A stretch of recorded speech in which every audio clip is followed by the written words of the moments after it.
What's going on, guys? It's GBP baby. Welcome back to another video. I hope everybody's doing well, and we're going to dive straight into another weekly forecast. Now, as you can see, we have the economic calendar here on the right, and we do have quite a lot of high impact news moving into Thursday and Friday. So I do believe we're probably going to see PPI as well on Friday, which is always nice. So I'm expecting a lot of movement and a lot of expansion to be happening towards the end of the week. And you know, the classic early in the week, I'm ideally looking for a Judas swing, which is when price goes opposite to the direction of the main movement for the week. So Thursday's definitely going to be a big day for me in terms of trading, and I'd like to think that I'll be able to get into a setup maybe Wednesday or very late on Tuesday in terms of if we wanted to be trading the entire week. So that's just something to take into account. We are going to start on dollar and we'll dive straight into things. So we did have quite a strong week last week. I was very happy with it. Delivered quite nicely. And moving into the new week, again, on the weekly level, we are still bullish. So although we had a down close week, that doesn't stop us from remaining bullish, which means that we still want to see an up close candle. Now, what's quite interesting is the fact that we've taken out this high. If anything, us taking out highs is, indicative of bullish price action. So it is good. So it is good that we've taken out that high, and you can see that we've also created a fair value gap. Now, if we are bullish, that means that this fair value gap should be respected. More specifically, the 25 and 50% level. So I'm going to mark out the 25% level because, as far as I'm concerned, this will be the lowest I'd want to see price trade next week for us to remain comfortably bullish. Now, the 50% level is possible to trade to. It's just ideally this is the lowest, just because we want it to stay as shallow as possible for us to remain bullish. Now, in terms of where I want to see price draw to, obviously I'm still looking for us to run out stops and buy side liquidity, especially what we have residing above here. But it'll take quite a lot of movement for that. So in terms of targets in the upside, it would be nice to see this weekly high get taken out. However, I'm not going to target that. I am, however, going to target the 50% level of last week's wick. And the reason for that is because it's consequent encroachment, which is still considered a PD array in the premium. And if we drop down to lower time frames, hopefully we can find some buy side liquidity that's residing above there, or daily liquidity, just some kind of draw up here. But overall, we remain bullish nonetheless. So let's go down to the daily. And you can see our price has broken down significantly the past few days, Thursday and Friday. And because of this is, suggesting that we are probably going to see us pull back quite deep into the range, which is where this red line from the weekly becomes significant for us. So my expectation still remains the same in terms of, we want to see the low get created on Monday or Tuesday, and then expansion happen Wednesday, Thursday, and into Friday. So moving on to Monday and Tuesday, I want to see some down close price action on the daily, maybe fill in this fair value gap, which we have lined up perfectly with this quarter level from the weekly. So I want to see if price can trade into that. And then if it does get below this, remember this is the 25% level of the weekly fair value gap. If it does get any lower than that, then I'm looking at these highs right here, and I'm looking at this as a bullish order block for price. So yeah, moving this Monday and Tuesday, I'm remaining bearish. Let's go to the 4 hour. And you can see we've had some beautiful displacement right here. And when I say beautiful, what makes it beautiful? Look at how aggressively price is traded. We've traded down, we've closed below this low, we've then traded back into that low here, and then we've continued to expand to the downside. And then typically, as we move into the later hours of Friday, we've pulled back into the range. This is very typical price action. So seeing that almost lends its hand to say that, okay, if we're going to get a continuation, it will likely happen in the new week, which is why I'm going to move into Monday expecting that price should be able to comfortably roll over to the downside. So although we've got premium PD arrays, like a fair value gap here, like a fair value gap here, I'm not expecting price to want to rally into them. I'm expecting us to quite easily and quickly roll down into the south side and start moving our way towards that daily fair value gap I was talking about, and getting into that discount, early in the week. So I'm not going to mark anything out just yet, actually, tell a lie. I'm going to mark out this fair value gap. I'm going to make it red. And the reason for that is because I don't want to see price trade above it.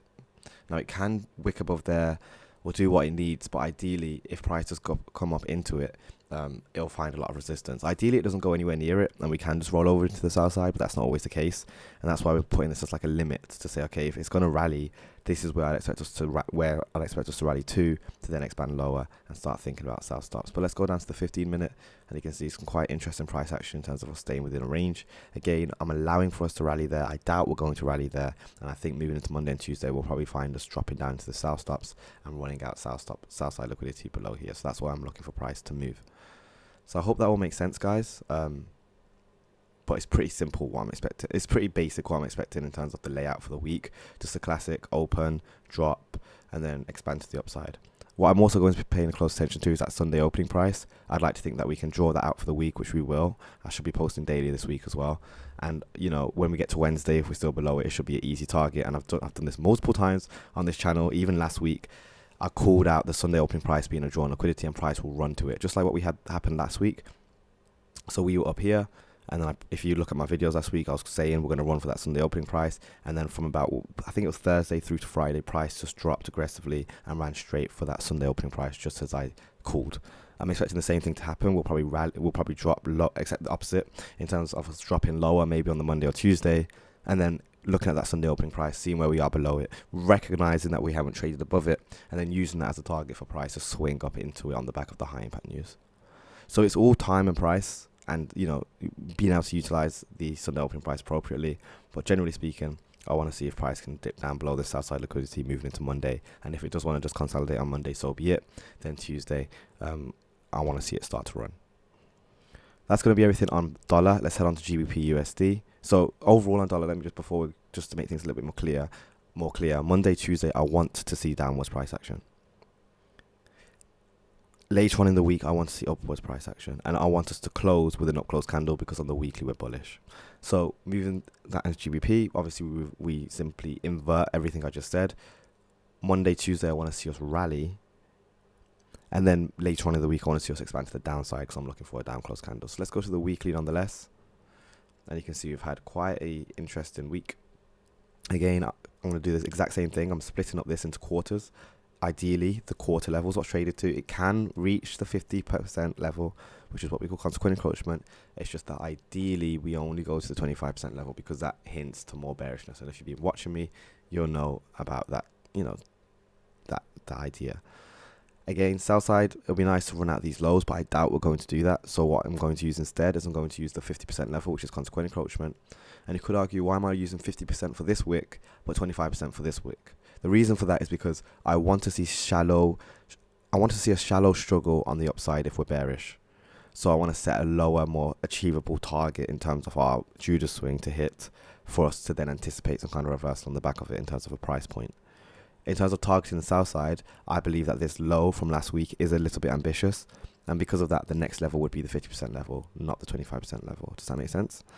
So I'm going to get that delineated as well. Obviously, a lot's going to change after Monday's trading. I don't usually post on, for a while I've stopped posting on Sundays with my expectations, just because Monday can make such a large difference, and because of that I don't want to, you know, talk too much, and I generally let Monday trade anyway. Like I don't tend to trade Mondays, but why not, right? So here's the daily. You can see we've created a bullish order block right here.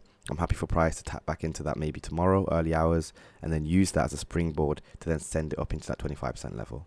You'll see that there's a nice fair value gap sat above there. Again, it's cool if price trades into it. It's just ideally it doesn't, or if it's going to tap into it, we can use that 50% level as a barometer as to where we want to see it hit, being the highest. You know, if it's going to go up there, I want it to tap that and leave it quite quickly and aggressively, and then run for this south side. We'll go to the 4 hour. Again, quite a lot of displacement here. The fact that we're above this is what we call consolidation. If we drag that through, the fact that we're above this, and I tend to grey out my consolidations, the fact that we're above it is showing that if its price is going to drop down below it, it's going to need a lot of effort to get through it, or it's going to be needing to be on some kind of sell side. Right now, it's looking to me like we're looking for some kind of internal liquidity, and because of that, we're going to target here, and then after we'll look for the sell side. But we'll talk about that later this week. Make sure to turn on post notifications so you don't miss my videos. And then let's go to the 1 hour. Again, we're above that consolidation, and the fact that we're above that is quite comforting to me.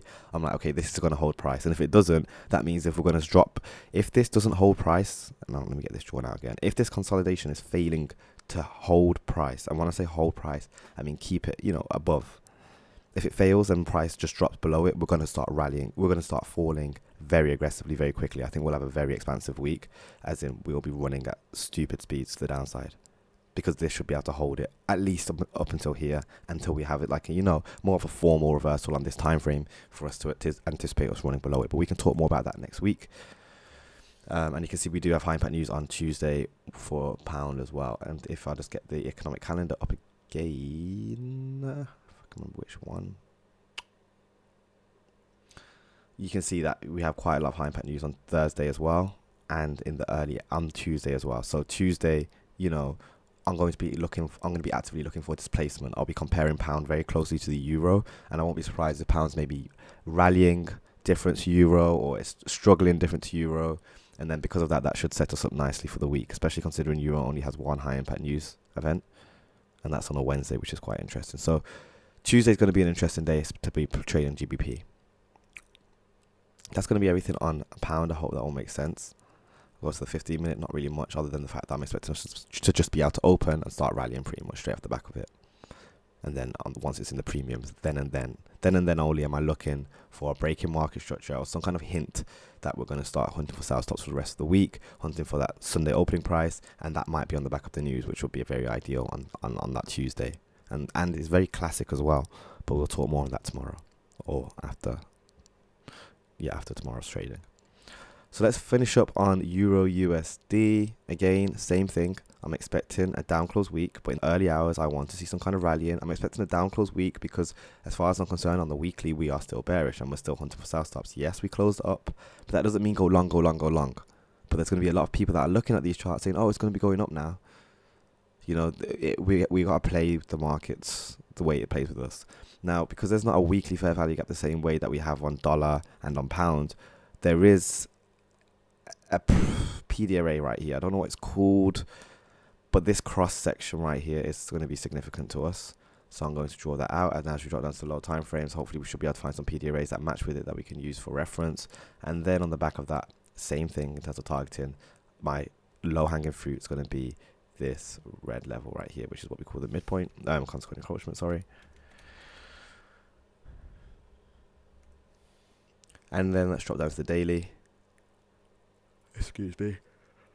And I'm expecting us to rally again. This is that cross point. I'm expecting us to rally basically, just like I said, into this range. I don't want it to spend much time up there at all, and then I want to see a reversal on the back of it to send price lower. Yes, we have a beautiful fair value gap in the discount, but as far as I'm concerned on this time frame, price is hunting for some kind of buy side liquidity or internal liquidity. So it will do so by trading higher, and then it will run into the consolidation. So a lot of consolidation here, and I want to see a reversal on the back of it that can then send it down into our targeted level, which I'm anticipating price to want to draw to later in the week.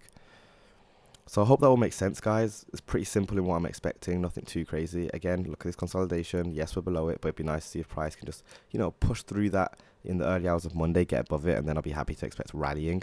And we've got a nice fair value gap in the premium up here that I want to see potentially get traded to. So although I've marked this from the daily, down on this time frame, there's a lot more fair value gaps and imbalances in the premium that I'd expect price to maybe want to tap into. So we might find it might wick up here on the higher time frames, but on this 1 hour, 15 minute, etc., we'll find that price is actually rallying into it, and that's completely fine. Especially this kind of price action here, low, high, and then the break. If we actually split the volume of it up, you can see the 50% level and the 25% level. There should be reference points at these. There's a breaker here at the 50% level as a reference point, and there's a 25% level. There's a fair value gap. So these are all reference points that we anticipate price want to draw to because we think it's an algorithm. So that's going to be everything, guys. I hope that will make sense. It'll be interesting to see tomorrow. Don't forget to turn on post notifications. I will be posting tomorrow. Don't forget to drop a like, drop a comment, smash subscribe, join the mailing list, join me over on Discord. All of the links are in the description, and I'll catch you guys tomorrow. Peace.